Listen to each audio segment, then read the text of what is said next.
اعوذ باللہ من الشیطان الرجیم بسم اللہ الرحمن الرحیم۔ جیم ہا خا اور عین غین کو ملانے کی دو ترکیبیں ہیں، دو طرح سے انہیں جوڑا جاتا ہے، مرکب کیا جاتا ہے۔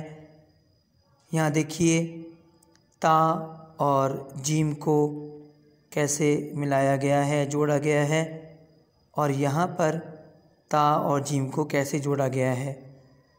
دونوں ایک ہی ہیں لیکن لکھنے میں کچھ فرق ہے جو آپ کے سامنے موجود ہے۔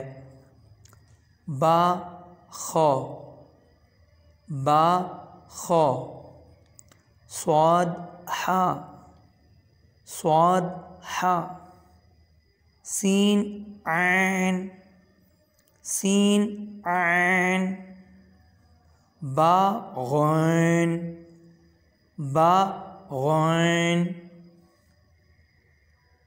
یہ جو حروف ہم یہاں دیکھ رہے ہیں اس میں بتایا جا رہا ہے کہ کچھ ایسے حروف ہیں کہ جن کی مختلف شکلیں ہم قرآن میں دیکھتے ہیں، یعنی وہ کسی ایک شکل میں نہیں لکھے ہوئے ہوتے۔ جیسے یہ ڈنڈی والا کاف ہے، ہمیشہ پتلا پڑ جانے والا کاف، کبھی اس شکل میں لکھا جاتا ہے، کبھی اس والی شکل میں اور کبھی اس والی شکل میں۔ کاف کاف کاف ہوتا یہ ایک ہی کاف ہے ڈنڈی والا، مگر اس کی شکلیں تین ہوتی ہیں۔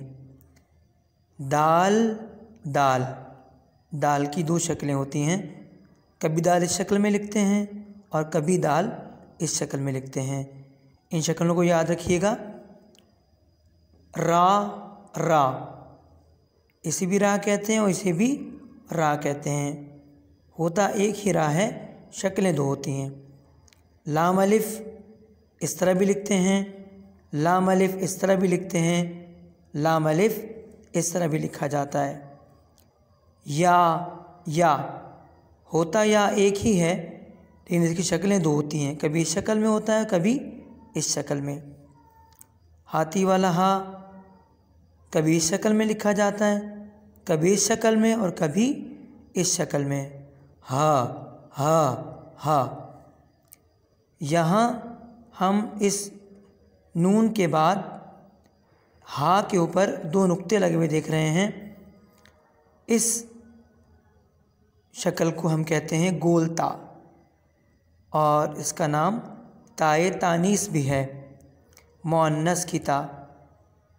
ایک تو لمبا والا تا ہوتا ہے جو ہم حروف تہجی میں با کے بعد لکھا ہوا دیکھتے ہیں، اور ایک یہ تا ہوتا ہے جو ہا کے اوپر دو نقطے لگا کے بنایا جاتا ہے، اور جب رکتے ہیں تو یہ گول تا جزم والا ہا بن جاتا ہے۔